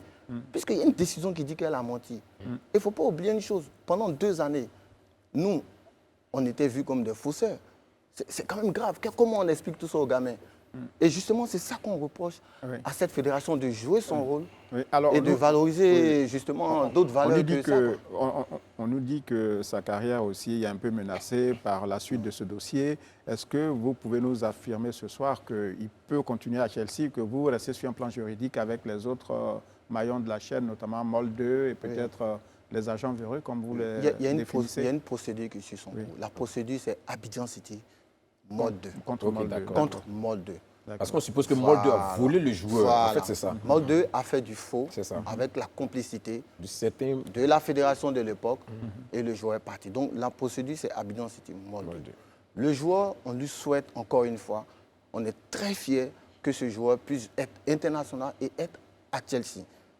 Il ne vient pas de la rue, il vient d'une formation ici. Et qu'il joue en équipe de Côte d'Ivoire. Et qu'ils sont en équipe de... Mais justement, nous, notre rôle, c'est de travailler de façon à ce qu'on puisse fournir l'équipe nationale. Mais ce qu'on dit, justement, c'est que nos enfants ne doivent pas non plus mentir. Donc, il faut aussi que la fédération comprenne que son rôle, évidemment, c'est de protéger les joueurs qui sont en sélection, mais son rôle aussi, c'est d'éduquer les autres qui regardent ces joueurs-là. Bien sûr. J'aime pas regarder tout ça, dites-moi. Mais parce que on en parle maintenant, mais déjà, j'avais fait un livre il y a une dizaine, quinzaine d'années pour parler du cas de l'Académie Mimosivcom où j'étais éducateur, où j'ai assisté à ce type de malversation avec les joueurs de la trempe de Yaya et tout. On a eu ces difficultés qui sont retranscrites dans un livre. Ici, comme on lit beaucoup, on a l'impression que c'est nouveau. Non, ce n'est pas nouveau. Moi, j'en ai parlé dans ce livre dans des détails qui éclaboussaient les personnes, justement, qui avaient tendance, ces personnes qui avaient tendance à aller vers ce type de comportement. Mais c'est passé sous silence. Et là, moi, je suis choqué parce qu'on ne réalise même pas que si l'Académie Mimosivcom s'est arrêtée, c'est pour ce genre de comportement. Bien sûr. Ah ben là, vous faites une révélation aujourd'hui. Mais bien sûr, mais c'est dans le livre. Mais je parlais de la traite tout à l'heure, c'est ça. Mais on a formé on a eu 60-50 gamins, mais il y a 30 qui ont joué, 30 ou 35 qui ont joué au haut niveau. Il y en a 10 qui ont été vraiment des superstars. C'est ça. Mais à partir du moment où vous faites de la formation, vous êtes dans un pays qui vous donne la recette pour fabriquer des datros. Vous ne voulez pas, vous mettez fin à ça, vous voulez par hasard trouver des Drogba, parce que Drogba n'est pas formé ici. Vous voulez trouver des Haller, il n'est pas formé ici. Mais vous avez la recette, la même recette qui fait Kolo, qui fait Yaya, qui fait Maestro, qui fait Aruna Dendane, Kopa Bari. C'est le même centre de formation, d'où est issu ce joueur-ci qui a les rudiments et que vous voyez en peu d'années, en 5-6 ans, il arrive à former un joueur qui est compétitif, qui peut jouer à Chelsea. Mais je ne comprends pas comment on peut se tirer autant une balle dans le pied. Et moi, je suis choqué par cette volonté à chaque fois de tenter d'imiter les autres alors qu'on a nous-mêmes les récentes, on en a les compétences. Je vais dire des choses qui n'ont rien à voir, mais le centre de formation de l'Académie Mimosivcom, beaucoup de centres sont venus calquer ici, on les a reçus. Aujourd'hui, on se réjouit que le Maroc soit allé en demi-finale. Mais si on avait continué la formation avec la 3e promotion qui s'est arrêtée, la 3e promotion, ça donne Gervinho. Je pense que c'est pas mal. Si on était à la 4e, à la 5e, 6e, mais c'est sûr qu'on aurait eu au moins une Coupe du Monde. On est content d'applaudir, d'avoir du bonheur par procuration, d'applaudir le Maroc, de se sentir un peu arabe, parce qu'on est africain, même si on n'a pas la même peau, d'avoir ce genre de débat, alors qu'on a les moyens, on a la possibilité de pouvoir produire cela. Lui, c'est un produit de la Ce qu'il faut comprendre, c'est que dans vos propos, c'est juste cette question de transfert qui a mis fin à l'aventure mimosif. Il y a eu beaucoup de choses, plusieurs mais facteurs, c'est relaté, Ouais. mais c'est un facteur. C'est ça. J'ai failli dire, c'est le problème. Il a parlé, moi j'ai envie de vous inviter, je ne sais pas si c'est vous ou c'est Alain, quelqu'un a dit qu'il a eu la version en Norvège. Oui, c'est moi. C'est Mon vous. fils me l'a envoyé, oui. Mais quand vous lisez ça, vous êtes sidéré parce que ce sont des Norvégiens qui attaquent Molde. Il n'y a qu'ici qu'on s'arrête au fait qu'il atterrisse à Chelsea. On regarde le résultat, mais d'où vient le résultat? Ça vient d'un travail. Ouais. C'est ça qu'il faut chercher à comprendre. On peut produire ce genre de joueurs tout le temps et faire une équipe nationale digne, au lieu qu'on ait d'une équipe nationale où on met 2-3 personnes, aller chercher à l'étranger des joueurs Des binationaux que d'autres ont formés on voit et qui à ont l'air, leur droit on aussi, crie, à l'air. Alors que les talents sont mais là. les talents sont Ben, là. c'est ce qu'on disait ici. Les talents sont Bon, là. je suis passé, non, je vais dire un truc, hein, juste avant de poursuivre. D'accord. Parce que ça me revient là. Je suis passé hier, justement, au niveau de ça continue. L'académie. Oui. Mais c'est ça qui doit vous effrayer. L'académie aussi, comme elle est là, et elle ne peut même pas placer un joueur en équipe nationale. Parce qu'en réalité, la formation, ce n'est pas les murs, ce n'est pas les installations, c'est les hommes mûrs qui font la formation. Il est tout jeune, c'est vrai, mais il connaît le football. Il le connaît. Il a fait il a joué en Grèce, je ne sais pas, il a joué en Ukraine. C'est ce que ça signifie. C'est pas seulement le maillot national, là. mais il était international, International, il est allé à Arsenal. Mais je n'arrive pas à comprendre, ça me fatigue de voir des personnes qui ont les moyens de s'offrir une équipe nationale belle, forte, et qui ont envie à chaque fois de tâtonner, de recours.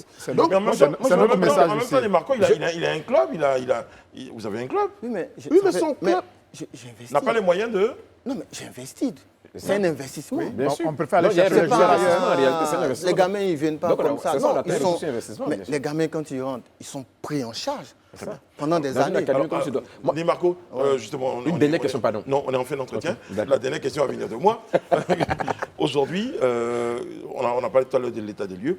Pour la sortie de crise, qu'est-ce que vous envisagez? Bah, écoutez, nous, dans un premier temps, on attend la décision du TAS. Très bien. On espère justement que le TAS va nous remettre dans nos droits. C'est pour ça qu'on est là-bas. Ensuite, derrière, on veut quand même... Alors, supposons que, je le souhaite d'ailleurs, que le TAS vous remette dans vos droits, Oui. vous allez percevoir ce qui vous est dû Oui. dans un premier temps. Oui. Et puis, Bah, ensuite, on va revenir en Côte d'Ivoire parce qu'il faut régler le problème. C'est ici le véritable problème. Il faut que, justement... Moi aujourd'hui, les gens me disent « Ah, mais il parle, il veut gâter la carrière du joueur. Non, moi, je suis le premier à vouloir que le joueur fasse une grande carrière parce que derrière même... c'est avantageux pour ton club même. Mais en même plus. financièrement. Mais bien sûr, c'est Et ce en que plus j'ai dit. de ça, en termes de réputation, le travail que nous faisons. Mais nous, ce qu'on veut demain, c'est que ça n'arrive plus. Parce qu'on n'est pas les premiers. Il faut que ça s'arrête. Voilà, on voudrait que ça s'arrête.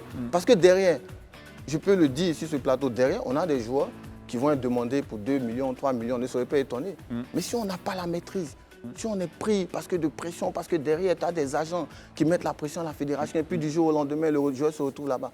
Mais ça met en danger l'avenir même de notre Ce football. qu'ils ne font pas ailleurs, hein. Voilà. Ils ne peuvent pas aller faire ça en Italie, dans Non, d'autres jamais. pays, ils ne peuvent pas Enfin, faire. même au Maroc, ils Ils ne peuvent font pas. pas ça. C'est parce que le climat Même n'est au pas Maroc, assaini. Ils cherchent des fédérations un il y a les peu failles, en fait. Affaiblis, mal Et puis, organisés. Fébrile. Ouais, j'ai failli sortir même du cadre du foot pour dire, mais on a créé un ministère de la promotion de la bonne gouvernance, on a créé un ministère de la lutte contre la corruption. J'estime que c'est pour tout ça. Ouais, il faut regarder sur le Mais Je foot pense peut-être qu'il aussi. faut qu'il tout ça, faut bien aussi sûr. alerter là-bas, c'est important. oui, parce que je alerter, sais, c'est je ne suis pas supporter de la SEC. Hein.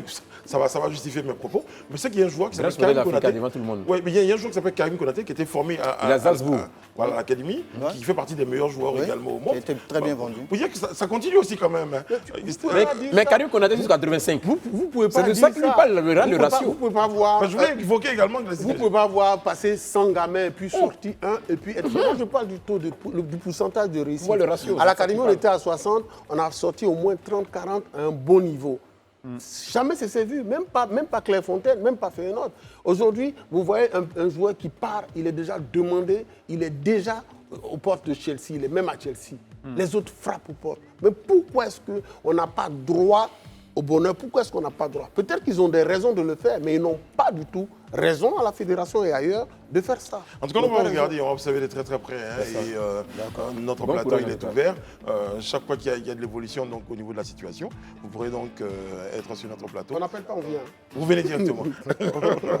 Bon, venez quand vous appelez. Déjà, bon courage en tout cas. Merci, On évolue dans les merci dossiers. beaucoup. Bon courage. Mais Marco, merci beaucoup. Et surtout, au-delà de tout, c'est bon courage pour le travail que vous faites. Aujourd'hui, on évoque la question Fofana, mais derrière, il y a Plusieurs gamins qui sont en train d'être formés à Caen. Mais donc, félicitations. Voilà, donc c'est intéressant. Voilà. Mais donc Abidjan City, bravo, hein, ça veut dire qu'il y a du travail qui est fait quand même, c'est bien. Oui, on a de grosses ambitions. Mais voilà. Je pense qu'on ira faire une édition du Grand Talk là-bas, Brice. Pourquoi pas? Ça dépend. S'ils ne sont pas opposés à l'Africa Sport National. Merci, Marco. On marque une courte pause, on se retrouve derrière tout de suite. Bon, on a parlé de foot sur le plateau du Grand Talk. Nous sommes de retour avec Rayana et Daouda qui se viennent à l'équipe à nouveau. Je sais, je ne vous parlerai pas de foot parce que, bon, enfin bref, on a vu Daouda et ses performances. Non, j'ai Moi, je marqué l'ai vu, mon je l'ai- penalty. non, mais Raté. je vous ai même vu à l'exercice de jongle et j'ai été très impressionné. Bravo, Daouda. Je peux le refaire. Hein. Non, ça va pas, non, pas. Ah, voilà. C'est là où On ça ne peut va pas se finir de passer. parler de Dator et puis on laisse Daouda jongler. Il y a un problème. les gars. Mais bon. Bon, les amis, on va évoquer la question de la CMU. On en parle à nouveau. Eh bien, c'est plutôt une bonne nouvelle, hein, quand même. Très bonne. Très bonne nouvelle. La CMU est disponible bientôt en 10 minutes. Elle sera prête, votre carte, en 10 minutes. Vous allez, vous faites un relais 10 minutes après. En tout cas, dans le principe, 10 minutes après, vous avez votre CMU. Ouais, c'était le 28 janvier 2023 lors d'une campagne de sensibilisation de Maître Camara, qui est le ministre de l'Emploi et de la Protection sociale. C'était une campagne de sensibilisation qui était dirigée à l'endroit des acteurs du transport. Et lors de cette sensibilisation, il a annoncé que désormais, les 4 CMU allaient sortir en 10 minutes. Un peu comme quand on va dans les banques où, quand tu achètes ta carte de crédit, on te confectionne avec ton nom, photo, bon, pour la CMU, mais pour la carte de crédit, non. Je pense que c'est une très bonne initiative. Excusez-moi, mais après, il faut que je parle quand même des banques. Hein. Voilà. J'ai jamais pu avoir ma carte en 10 minutes dans une banque. Mais si, moi, je l'ai eu dans une banque. En Mais 10 minutes? Oui, en 10 minutes. C'est quelle carte magnétique Si ou tu quoi? veux, je vais Votre dire. carte Oui. magnétique en Oui, 10 minutes? En 10 minutes. En 10 minutes. En 10 minutes. Daouda, prends-le au sérieux. Je te promets, je Quand l'ai eu il à dit, EcoBank. À Non, 10 minutes. Si, c'est- En 10 minutes, j'ai eu ma carte. Comme vous voulez que Donc, je tu viens, parle, tu je vais le t'inscris dire. et on te remet ta carte Oui, magnétique en 10 séance minutes. tenante. Enfin, il faut être client déjà de la banque. Oui, séance tenante, j'ai ma carte de crédit. Je continue sur Il y la a CMU. combien d'années? Oui, Avec non, là. Oui, personnalisation, tout. Eh, Là, trop récemment, bien. ils la font immédiatement. Immédiatement, Bon, c'est Brice, authentique. On a piqué, hein. Daniel, en 10 minutes? Non, mais parce que Mais moi, je je vous l'avais dis, déjà conseillé, Brice, en privé, je vous avais déjà conseillé, même à Rayana Bon, aussi. je vais continuer sur ma CMU, pardon. Merci. Voilà. Non, parce Donc, que- en gros, Ok. Mais là, ils te doivent de l'argent, en l'occurrence. ouais, s'ils veulent. Ouais. Mais une chose est certaine, c'est que désormais, je veux dire, à un moment donné, quand le gouvernement a fait la chasse aux gens pour obliger, assujettir certains services publics à l'obtention de la CMU, c'est très important aujourd'hui pour eux. Je pense qu'ils se sont mis dans cette dynamique-là de délivrer les cartes rapidement. Ils ont Parce même que mis... il faut être logique et cohérent. Voilà. On demande à tout le monde d'avoir sa C'est- carte. voilà, il faut donner ça s'il faut rapidement. attendre 6 mois après pour C'est avoir pas la carte, peine. c'est pas la peine. Et donc, c'est pour résoudre ce problème-là. Même ceux même qui ont déjà confectionné, qui sont déjà fait enregistrer, qui n'ont pas encore reçu leur carte, il y a un service de livraison qui a été mis en place pour livrer les cartes. Je pense que Gratuit. certains ont même reçu leur carte ici à Live TV. C'est une bonne initiative, en tout cas à saluer. Bon, je vais me faire suivre par une caméra dès la fin de la semaine. Là. Et j'espère obtenir ma carte en 10 minutes. Non, authentique, va, tu essaies, tu l'auras tranquillement. très bien. Parce que moi, aujourd'hui, je dis pour mon épouse, elle a fait sa carte CMU, mais après, c'est moi qui devais aller récupérer. Mais une fois que je suis allé sur le site, j'ai tapé son nom sur leur site internet, le nom est sorti, il y avait un numéro pour dire, là, cette personne a votre carte, vous pouvez la chercher. Il y a plus de téléphone, j'ai appelé la personne, effectivement, la personne m'a dit, je suis au ministère de l'Intérieur dans tel bureau, passez à telle heure. Mais bon, je n'ai pas encore eu le temps de passer. Pour Chérie, votre pardon. Votre CMU? Non, pour mon épouse. Ah, là, C'est rassurant quand même parce que c'est vrai que quand l'annonce a été faite au niveau des obligations, des contraintes que ça demandait et tout, ça a été très controversé. Et justement, dans les sujets de polémique, il y avait cette question-là de la lenteur administrative, qu'est-ce qu'on fait en attendant, qu'est-ce qu'on nous délivre en attendant, etc. pour qu'on puisse continuer à vivre même sans recevoir physiquement la carte. Donc c'est très bien de voir qu'ils sont à l'œuvre parce que de toute façon, ils étaient vraiment indexés. Donc ils étaient attendus, j'ai envie de dire, on les guettait Alors un moi, tout petit peu. Je suis un peu curieux de savoir comment ils font, parce que depuis 2 ans et demi, j'attends ma CNI. Mais justement, j'allais venir Donc, dessus. oui, Si c'est depuis possible mai de faire ça pour la 2020. CMU en si peu de temps, qu'en est-il de la CNI? Non, mais ce n'est pas le même principe, parce que pour la CNI, quand même, il y a beaucoup plus d'informations. Non, mais elles ont Donc, été données. Oui. J'ai été enrôlé dans un commissariat, le 30e, je crois. Mais moi, par exemple, je peux vous expliquer. Moi, par exemple, je participe pour un renouvellement pour ma CNI. Et il y avait des informations complémentaires, par exemple, qu'on me demandait. Non, moi, on m'a répondu qu'elle était disponible. Oui. Donc, je me suis rendu au centre d'enrôlement. Et non, la carte n'est Mais il pas faut là. retenir que ce n'est pas le même principe, je pense. Pas le même principe. Non, mais ça doit, moi je pense que ça doit être c'est le bon. même principe. Ouais, Mais franchement, en n'empêche que 2023, quoi. moi, me concernant, moi j'ai eu ma carte CNI, ma CNI en un mois chrono. En mai, Mais je l'ai franchement, eu. il faut qu'on aille faire les trucs avec Daouda. Ok. hein. On a des- Bon, on peut revenir juste sur le sujet. Sur la CNI, oui, exactement, sur la CNI, parce que je comprends à dire. Voilà, les prouesses de Daouda vont inspirer plusieurs.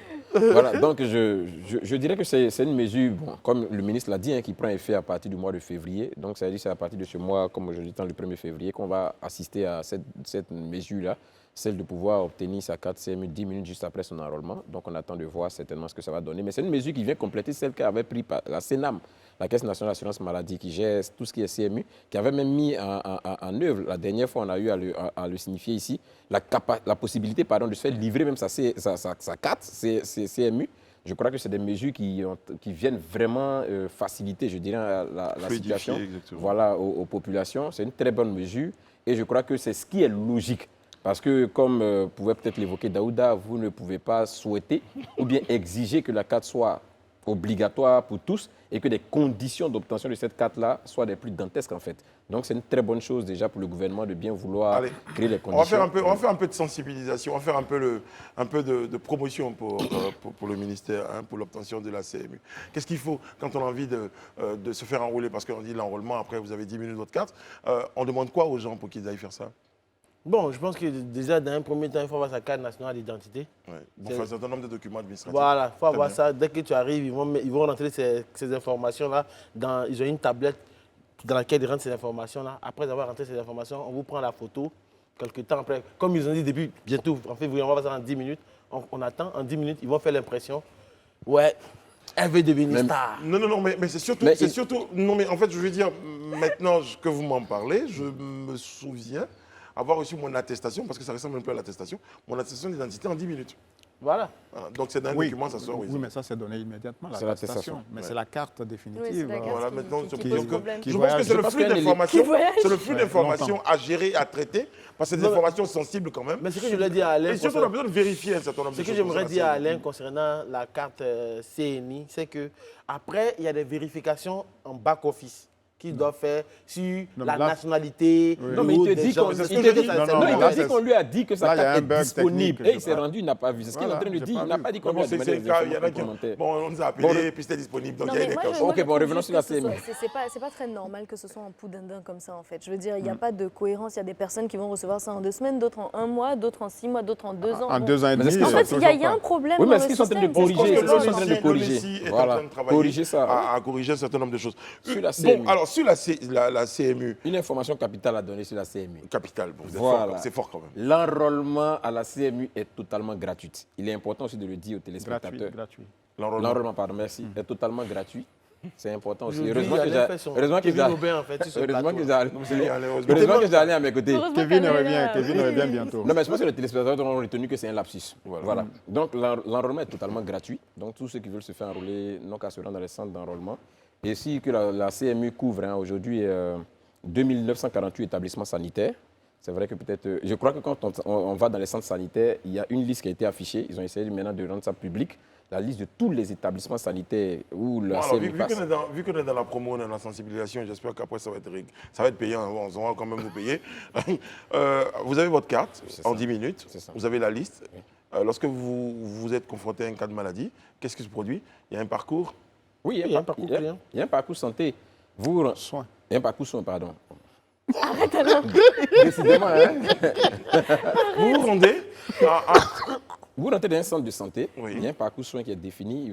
Peut-être même quand vous allez vous enrôler, vous demandez même aux agents, ils pourront vous expliquer. Vous partez, et comme le principe de la CMU, c'est que le détenteur de la carte paye 30% et les 70% sont à la charge de la CMU, c'est-à-dire la charge de l'État du Côte d'Ivoire. Donc, quand vous partez pour le parcours de soins, ils vont vous faire... La première consultation fait 10 000, vous payez 3 000. 3 000. Oui, vous payez 3 000. Avec votre CMU. C'est ça. Mais déjà sur le type d'établissement, la C'est précision... public. Voilà. Mais après, ils sont en train de discuter avec les établissements privés aussi Bah pour oui. que ça puisse aller là-bas. Bah oui. Et je pense que quand il y a eu la levée des boucliers contre la CMU, ils ont aussi discuté avec les pharmacies, de sorte à ce que les gens puissent entrer en possession aussi des médicaments. Voilà. Il y avait Si, il y a toute les cette centres de problématique. santé, les centres de sanitaire dont on parle. Bon, il y a les centres deux, de trois santé, il y petits a les messages. pharmacies La et- CIC me dit moi, je n'arrive pas à payer ma cotisation de ma carte CMU, s'il vous plaît, aidez-moi. Junior Ange Cédric Gougoué, la carte CMU en un mois. Non, ne lis pas. D'accord, La ok. suite, ouais. Ça marche. Le problème, et Henri Yapi, le problème, c'est à l'hôpital. On nous dit que la CMU ne passe pas. Bon, un certain nombre de... C'est ça. Effectivement, cette plainte-là, elle était justifiée jusqu'à fin novembre. Et à la suite même, ça avait été même relevé au gouvernement quand il y a eu ces manquements-là. Et il y a eu, après la conférence de presse même conjointe entre le ministre Adama Kamara et le ministre Pierre Demba, à la suite de ça, effectivement, le gouvernement a pris les initiatives dans ce sens-là. De sorte que, désormais, c'est pourquoi aujourd'hui, quand on dit 2948 établissements sanitaires, ça a été bel et bien identifié. Et aujourd'hui, il y a des preuves par A plus B que la 4CMU est effective dans ces marche très établissements bien. sanitaires-là. Très bien. Maintenant, bien évidemment, vous savez un peu comment nous sommes. Lisez Comme 15 je disais, secondes sur cette phrase. la question du civisme, il y a certains, effectivement, qui sont dans les hôpitaux, mais comme on a déjà un problème d'accueil même dans les hôpitaux, quand tu viens, tu prends ta carte CMU, déjà, ils ne veulent pas travailler, ils vont te dire non, la carte ne passe pas ici. Il y a aussi cette réalité qui est là. C'est Sinon, important. en réalité, les établissements publics aujourd'hui sont Attendez, ouverts à c'est la CMU. capital. C'est capital. C'est capital. Ouais, c'est capital. Mais il faut aider le absolu. monsieur à aller payer. Donc, moi, je pense qu'idéalement. On va proposer Toseta, hein, quand même, aujourd'hui, C'est ça, à c'est nos- ça. à nos téléspectateurs. C'est ça. Bon, on me dit que ce serait en retour de JT. Retour JT, Sharon Camara nous attend. Donc j'ai 2 minutes encore pour grignoter la question. Non, ça sera plus capital. Hein, ça sera. Non, il disait, c'est pas capital. Voilà, c'est une information, elle peut être importante. Non, moi, ce que j'aimerais dire à l'internaute qui disait qu'il n'arrive pas à payer, je pense qu'idéalement, il faut se rendre qu'on appelle ça, au siège de la CENAM pour qu'ils te disent comment ça va se passer. Parce qu'en réalité, je sais qu'on paye ça par mobile money. Ouais. Voilà. Tu peux payer un coup 12 000 francs, ou bien soit chaque mois tu payes 1000 francs, 1000 francs, 1000 francs, 1000 francs. Mais Donc, pour les fonctionnaires et, voilà. et Ils autres sont déjà agents de coupés la privé, charge, voilà, ils sont coupés à la source, en fait. Voilà. Donc, idéalement, si lui n'arrive pas à payer, ce qui serait bien, c'est de se rendre dans une agence de CENAM pour qu'on poursuive la procédure normale et puis il rentre en ligne de compte. Et je pense que ce sera idéalement bon, quoi. Franchement, ceci est un message pour la CENAM, pour le ministère de la Santé, pour le ministre Adama. Le ministère de Comment, l'Emploi le et de la ministre Adama Protection Kamara. sociale. Adama Kamara, franchement, si aujourd'hui on n'a pas fait la promo de ça, là, c'est que c'est pas nous. Donc passez nous voir au service commercial et surtout. Ou affaire vous concernant. Exactement. Compte cours du présent. C'est ça. C'est ça, du C'est présent ça. communiqué. On va ensuite, on se retrouve juste derrière avec nos invités.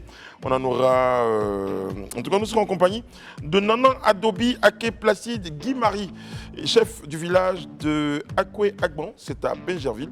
On parlera du rôle et de la contribution de la chefferie traditionnelle dans la cohésion sociale. A tout de suite. Nous sommes de retour sur le plateau du Grand Talk et tout de suite, hein, sans aucune forme de transition, nous proposons donc l'escale Toseta aujourd'hui. Il est question de maladie mentale. On regarde, on se retrouve derrière.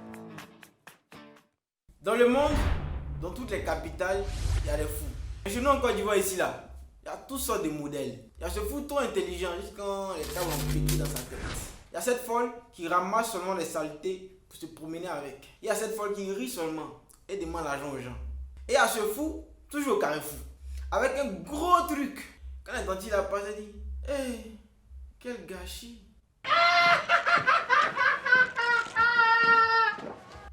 Aujourd'hui, on va parler de la responsabilité pénale d'un malade.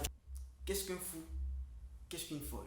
Il s'agit d'une personne qui a perdu la raison. On dit aussi fou. Je pense que c'est vous qui êtes fou. Est-ce qu'un fou, est-ce qu'une folle peut faire la cause?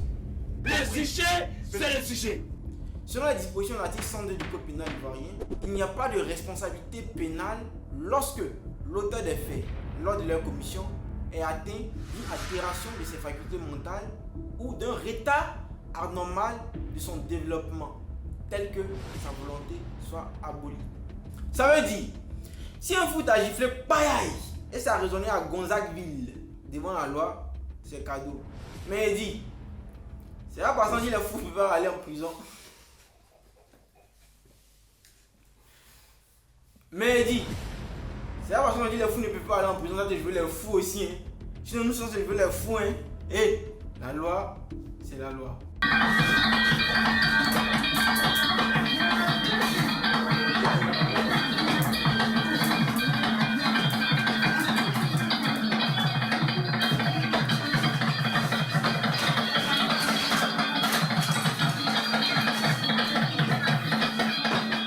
Sur le plateau du Grand Talk, c'était tout ça qui, je vous disais tout à l'heure, abordait la question de la santé mentale. C'est vrai que pour les besoins de compréhension et d'accessibilité, je pense que il y a un terme qui a été utilisé qui est fou, mais bon, ça s'utilise quasiment plus. Je crois que ça a évolué. On parle aujourd'hui de santé mentale. Voilà, ou de personnes vivant donc avec un handicap mental. On peut dire qu'aujourd'hui, il y a des structures qui prennent en charge ces personnes-là. Et justement, on a vu qu'il y a beaucoup de préjugés autour. On essayait donc à travers cette capsule-là d'attirer l'attention sur ce qui était prévu comme disposition au niveau de la loi. Voilà, j'en perds ma tablette. Nous a rejoint sur le plateau du Grand Talk Nanan Adobi Ake Placide Guimari. Bonsoir, chef. Bonsoir. Vous êtes le chef du village de Akwe-Agban, c'est à Benjerville. Effectivement, je suis le chef du village d'Akwe-Agban. Très bien. Merci, chef, d'être sur notre plateau. Vous en parlez un tout petit peu hein, du rôle et contribution de la chefferie traditionnelle donc, dans la cohésion sociale. On évoquait il y a quelques jours sur ce plateau le fait, par exemple, qu'il y a eu sur la question d'un don qui avait été fait donc, et le don avait été remis au chef.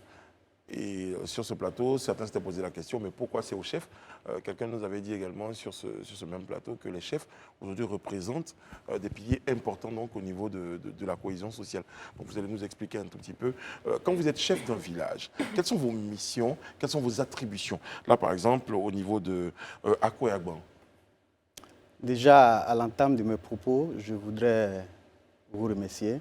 Au travers de vous remercier Fabrice Awognon, qui est le boss, le premier responsable ici. Je voudrais également remercier toute la génération qui m'a coopté pour être chef et faire des salutations distinguées à tout le peuple hachang. Très bien. Pour répondre à votre question, effectivement, je comprends que c'est tout à fait normal qu'on fait des dons au chef. Parce que pour l'administration, mais également pour le village, le chef a double casquette. Il est non seulement auxiliaire au niveau de l'administration, mais il est aussi le représentant du village. Donc, à ce titre, en recevant ces dons, ce n'est pas que c'est à lui en tant que personne, mais c'est parce qu'il représente alors le village, donc il reçoit ces dons pour pouvoir les donner au village.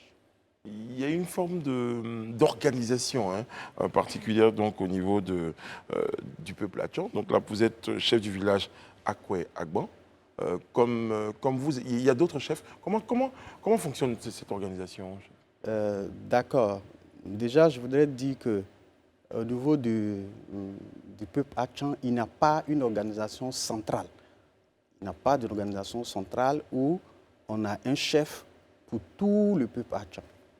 Le peuple hachang est plutôt organisé en fratries. C'est comme ça que vous aurez plusieurs fratries. Et dans les fratries, il y a également plusieurs villages, comme la fratrie d'où je viens, la fratrie Akwe, qui est la fratrie de la zone de Benjerville. Vous avez 13 villages, depuis Anono jusqu'à Brego. Et donc, dans nos différentes organisations, il faut dire que c'est la génération qui choisit son chef.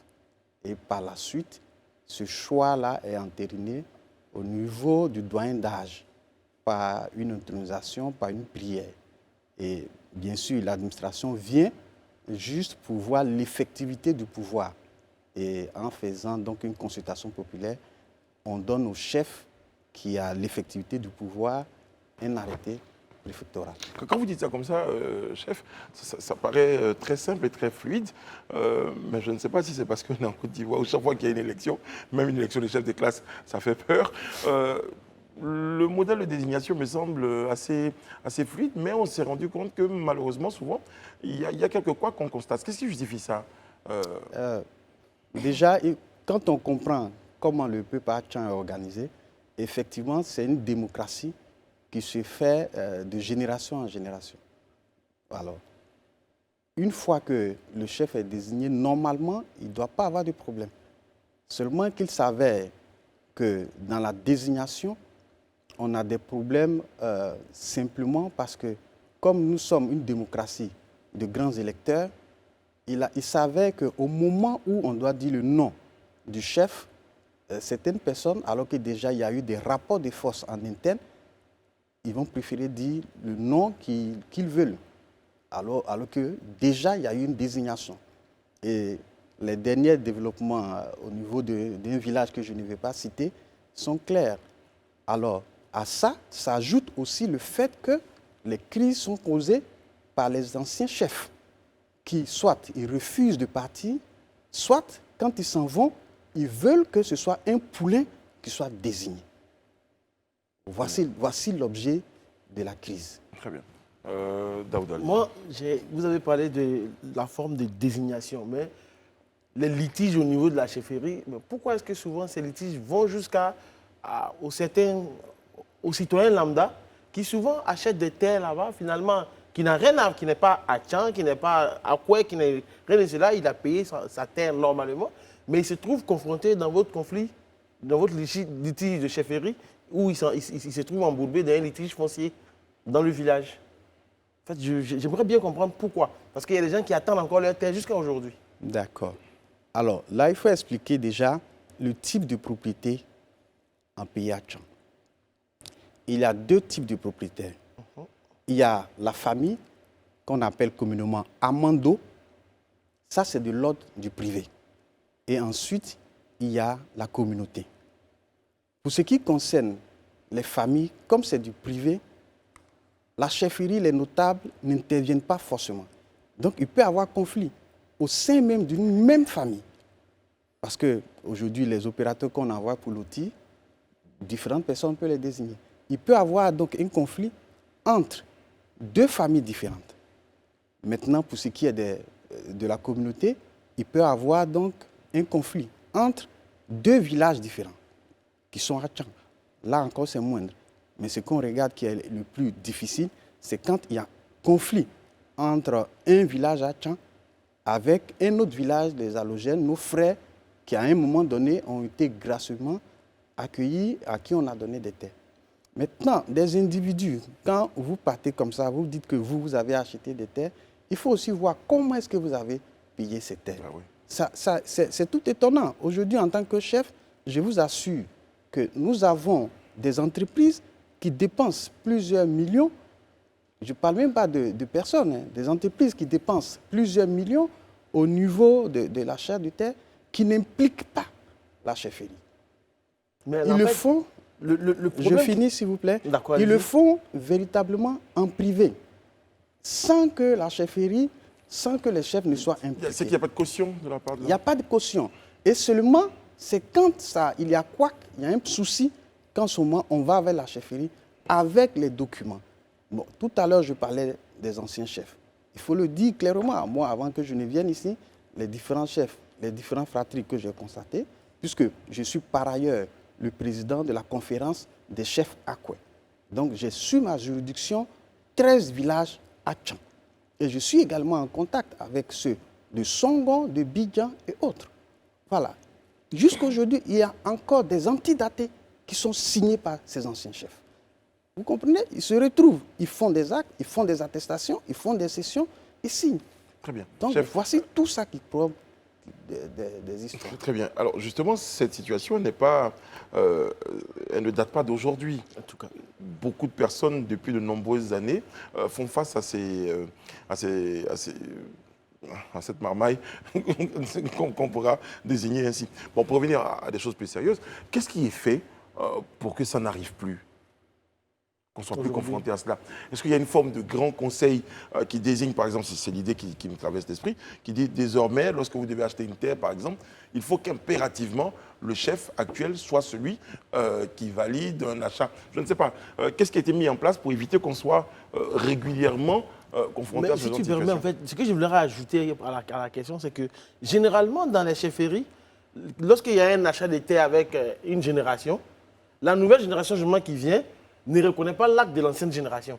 Et ça complique les choses. Donc, aujourd'hui, qu'est-ce que vous faites pour... Est-ce que c'est vrai? Est-ce que ça fonctionne comme ça aussi, chef? Déjà, je voudrais dire que, avec les différents conflits que j'ai étalés, pour qu'une génération ne prenne pas en compte l'achat fait par un client et ne prenne pas en compte les attestations qui ont été signées par l'ancienne génération, cela veut dire simplement qu'on a constaté des antidatés. Ce que je dis ici, c'est des faits.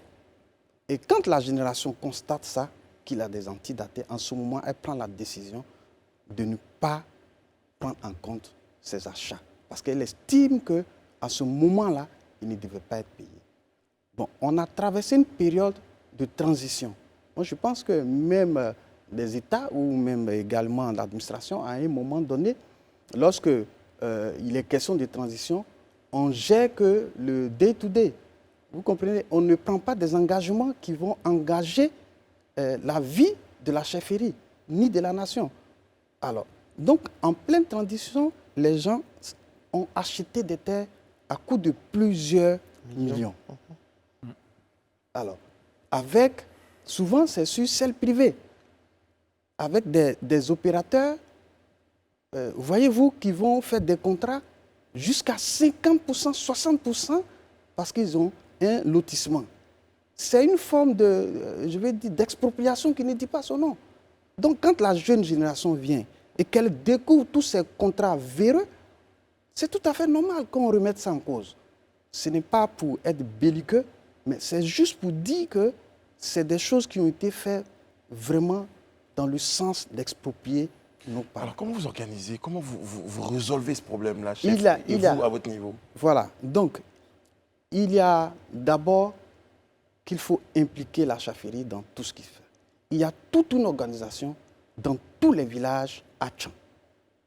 Vous aurez les commissions qui sont connues, le foncier et autres.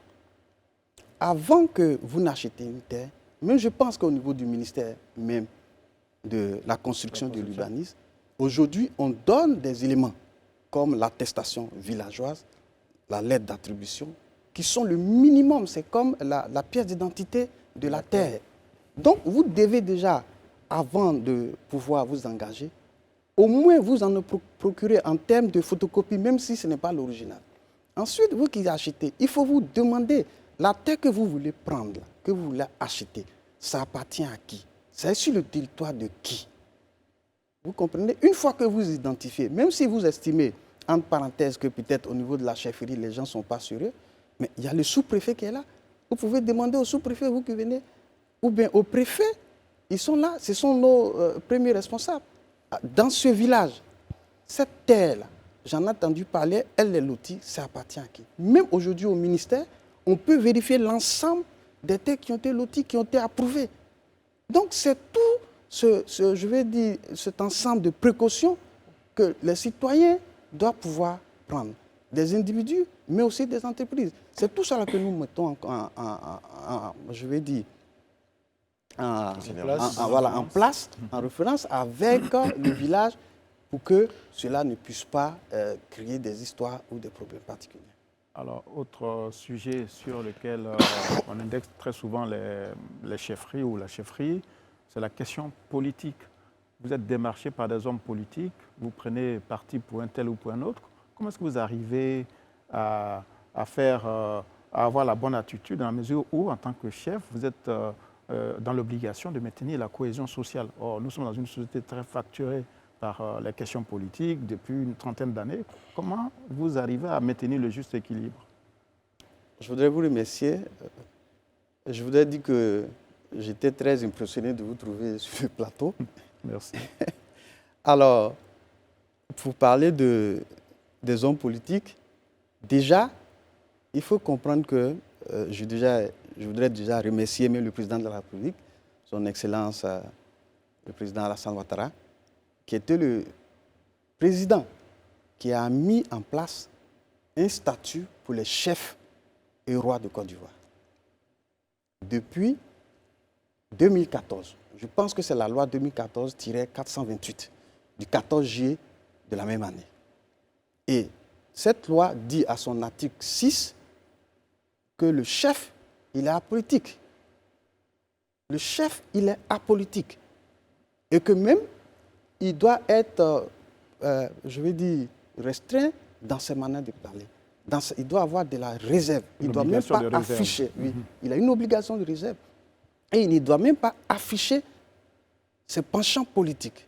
Donc, si vous avez été chef, membre du parti politique avant, mais du moment où vous êtes chef, c'est fini.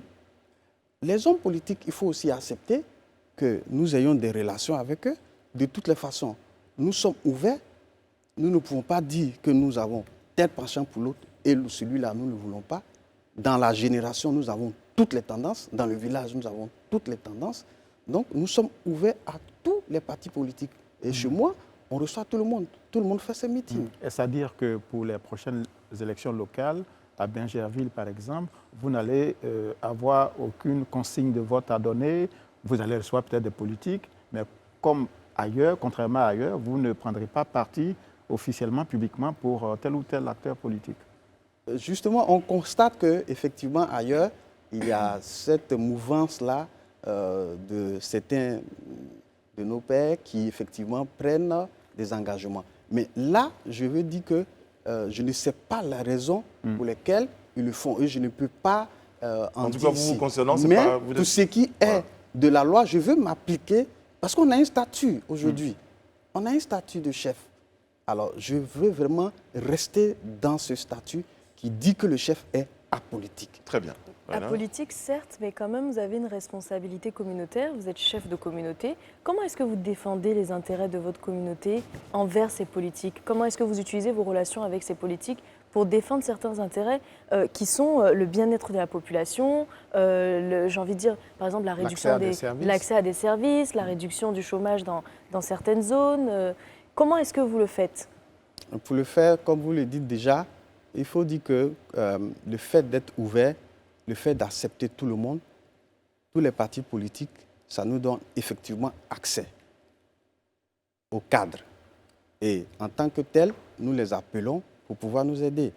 Ici, déjà, nous avons le ministre gouverneur Bégué Mambé, qui est un cadre du RHDP, mais c'est une personne avec qui nous sommes en étroite collaboration. Au-delà d'être cadre RHDP, il est Atchan, vous comprenez? Et à ce titre, il a le droit d'intervenir, d'aider le peuple.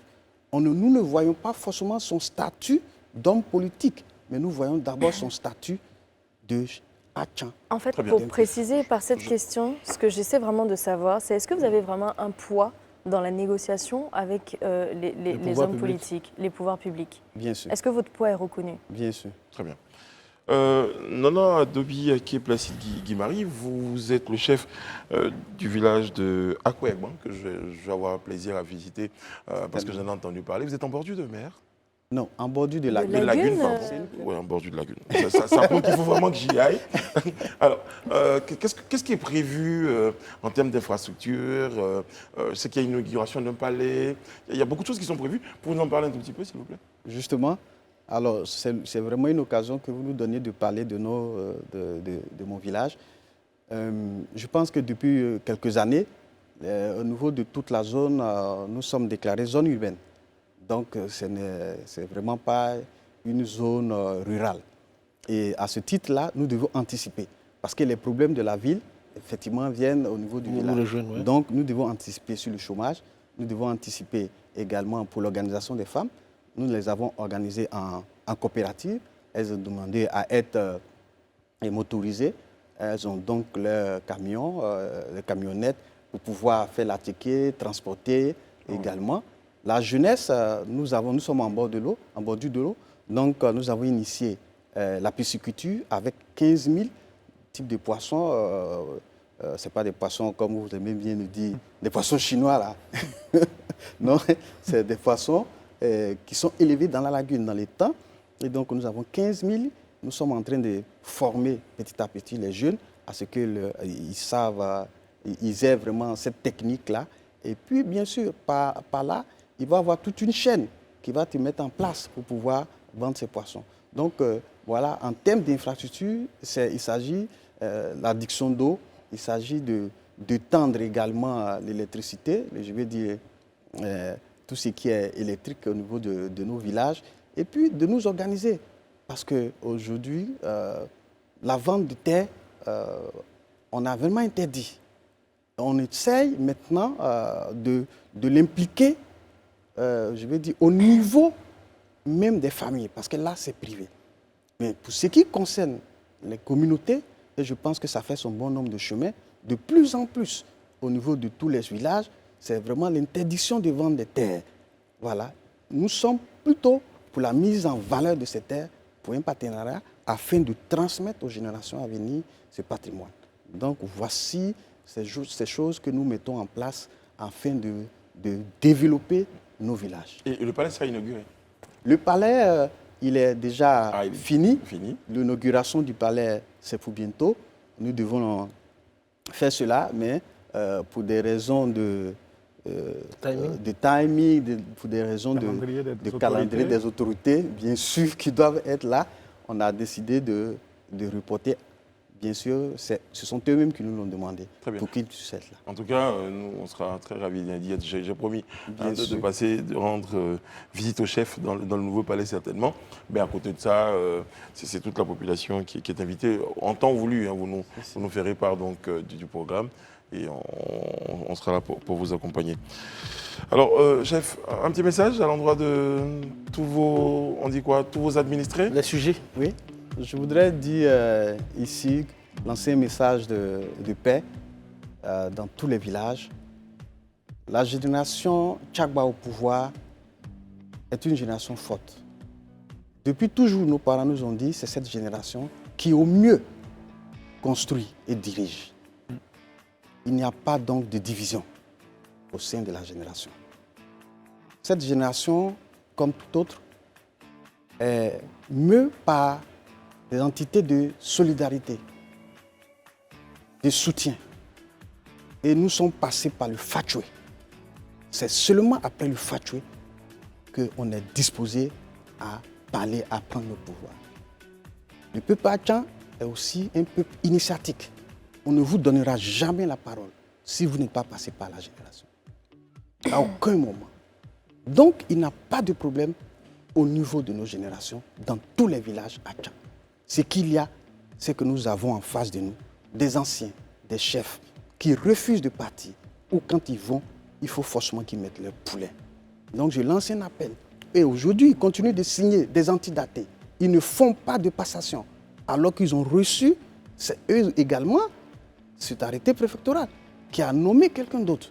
Les guides sont maintenus, et ce, depuis Songon jusqu'à Benjevi, par ces personnes.